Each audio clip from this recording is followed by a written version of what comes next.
مرحوم سید حاجي پاچا خان آغا د حاجي خوازک آغا زوی په کوم خروټی د 250 کلو په دا ګور 250 کلو په عمر کې په حق رسیدلی.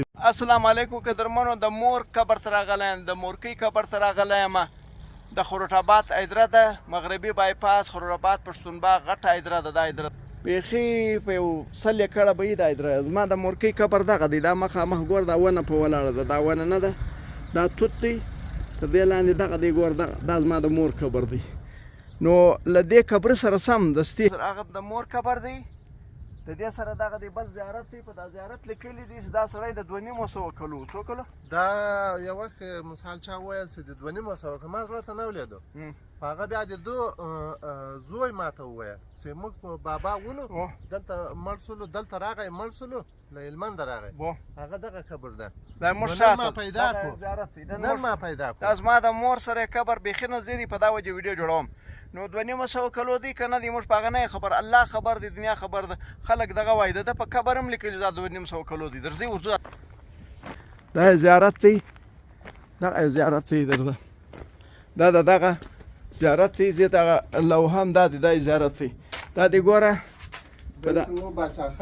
دا دی مرحوم سید حاجي پاچا خان آغا د حاجي خوازک آغا زوی په کوم خروټی فیروز شوال د چیرې د ازغرد کلي، د ازغرد کلي اوسېدونکی، د وفات نیټه 2001 د جمعې شپه د شپې 3 بجې د 250 کلو په دا ګور 250 کلو په عمر کې په حق رسیدلی دی. رو د شاد و انا لله و انا الیه راجعون.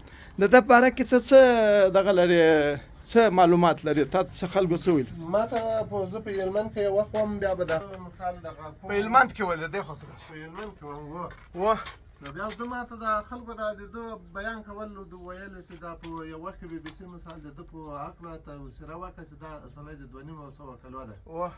د غزني بند سلطان صاحب بند مثال ده دا ویل چې زه بیخي ځوان وم چې دا بند تړل شوی و. څو کاله کېږي دغه بند؟ دغه مثال زه په هغه وخت کې د 250 کلو وم.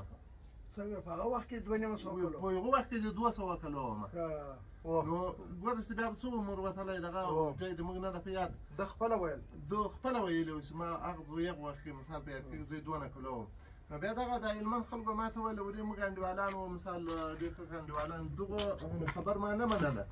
کله وایي چې زه د ده سره دلته په کوټه کې له زوی سره ملګری شوم، ما دکان ته راغی، ده دا بیان راته شروع کړو. زوی درته ویل؟ نو زوی د پیر صاحب مرید هم و. نو بیا ده ما ته دا کیسه وکړه چې مثال دغه موږ بابا و، دلته راغی، بیا دلته مړ شولو، نو اوس یې د نن ما قبر هم پیدا کړو. صحیح ده. دا دی موږ دا اوس دا رښتیا دی دروغ دی په دې الله خبر دی، الله چې دی په دې باندې پاک رب خبر دی چې دا رښتیا دی که دروغ دی. د دې لپاره موږ نه کوو 250 کلو دی، هر څه ممکن دی 250 کلو به، خو لیکن دا موږ په دې شیر کړل چې دغه یو قبر دی، په دې لیکلي دی د 250 کلو. او دغه زما پر څنګ کې زما د مور قبر دی، د مور قبر ته راتلم نن هم دلته مخ ورته ښکاره کوي چې ومو کتلی دا په لیکلي و دول زه پېژنم. نو دا ویډیو موږ د اویرنس د معلومات لپاره شیر کړی.